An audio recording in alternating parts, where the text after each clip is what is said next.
एक छोटी सी काली सफेद बिल्ली। ना उसका कोई नाम था, ना कोई घर और ना ही कोई अपना। वो गलीगली भटकती थी। कभी कूड़े से बासी रोटी के टुकड़े ढूंढती, तो कभी किसी दुकान के कोने में खुद को छुपा लेती। ठंड, गर्मी, बारिश सब कुछ अकेले सहती थी। लोग उसे देखकर मुंह फेर लेते।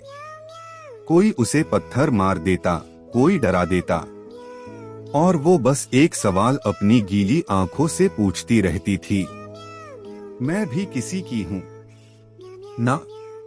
एक रात बहुत सर्द थी।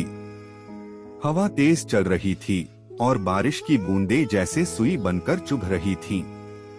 बिल्ली एक टूटी हुई बाल्टी में सिमटकर कांप रही थी, भीगी, थकी और हार चुकी। उसी वक्त एक बूढ़ी अम्मा बाहर आईं। पुराने कपड़े, झुर्रियों वाला चेहरा, लेकिन आंखों में एक गहराई।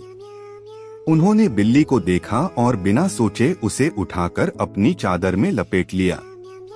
तू भी किसी की है, अब मेरी बन जा, अम्मा ने धीरे से कहा। उन्होंने अपने पास बचा खुचा दूध गर्म किया और अपने हाथों से उसे पिलाया।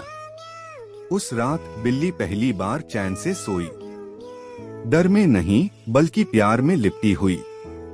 अब हर सुबह बिल्ली अम्मा के पैरों से लिपट जाती है।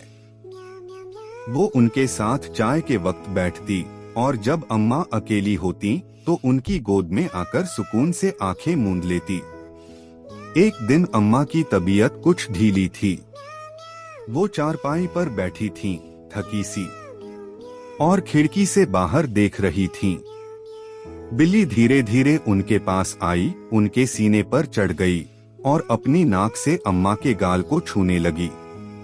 अम्मा की आंखें भर आईं।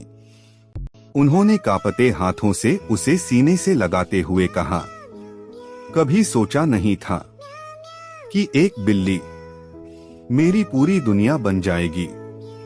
वो दोनों चुप थे, लेकिन उस चुप्पी में शब्दों से ज्यादा सच्चा रिश्ता था, जिसमें दर्द भी था, प्यार भी और सुकून भी। अब अम्मा अकेली नहीं थीं और बिल्ली बेघर नहीं थी। दोनों ने एक दूसरे की टूटी हुई दुनिया को जोड़ दिया था। हर जानवर को घर नहीं चाहिए, बस एक इंसान का दिल चाहिए। और भी दिल को छू जाने वाली कहानियों के लिए हमारे चैनल को अभी सब्सक्राइब करें।